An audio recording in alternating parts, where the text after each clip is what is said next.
चतुर खरगोश। आओ बच्चों, आज मैं तुम्हें एक खरगोश की कहानी सुनाती हूँ। एक जंगल था। वहाँ पर सभी पशु पक्षी जैसे शेर, हाथी, चीता, हिरन और खरगोश जैसे अन्य छोटे बड़े जीव रहते थे। उस जंगल का राजा शेर था। वह वन के पशुओं को खाकर अपना पेट भरता था। राजा शेर बहुत बूढ़ा हो गया था। सब पशु पक्षियों की राजा ने एक सभा की। उसने कहा, मैं बूढ़ा हो गया हूँ, मैं शिकार करने योग्य नहीं रहा।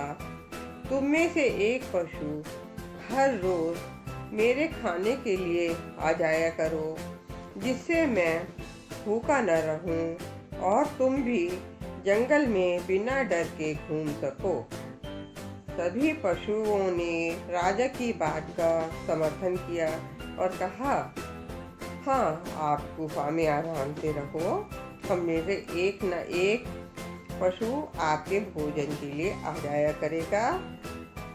उस दिन के पश्चात हर रोज एक पशु शेर के खाने के लिए चला जाया करता था। सभी पशु पक्षी आराम से रहने लगे। जिस पशु का नंबर होता वह अपने आप चला जाया करता। एक दिन एक खरगोश का नंबर आया। वह शेर के पास जाना नहीं चाहता था। वह सोच विचार कर रहा था कि कैसे मैं अपनी जान बचाऊं। वह सोचता विचारता जा रहा था कि रास्ते में एक कुएं में अपनी परछाई देखी। उसके मन में एक प्लान आया कि मुझे क्या करना है। इस प्रकार सोच विचार में लगे रहने के कारण उसे शेर के पास जाने में देर हो गई। शेर बहुत भूखा हो गया था।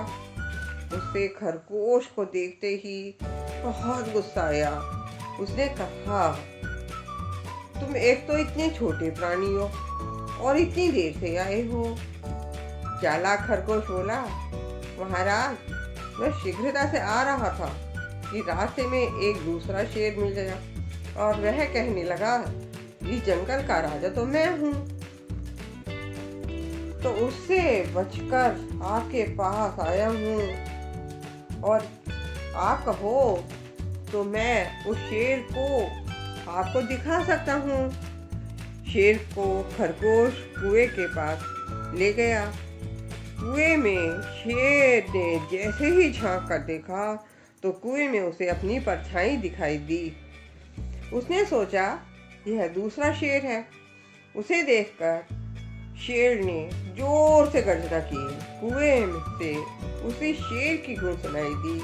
शेर ने सोचा, यह दूसरा शेर उसे देखकर गर्जना कर रहा है। वह शेर को मारने के लिए कुएं में कूद गया और मर गया। इस प्रकार एक छोटे से पशु ने अपनी बुद्धि से शेर को मार दिया। सब पशु पक्षियों ने खरगोश की बहुत प्रशंसा की और निडर होकर जंगल में विचरने लगे। इस प्रकार अपनी बुद्धिमत्ता से खरगोश ने बुद्धि के बल से बलवान शेर को मार दिया। बुद्धि में बहुत बल है। इस कहानी से हमें ये शिक्षा मिलती है।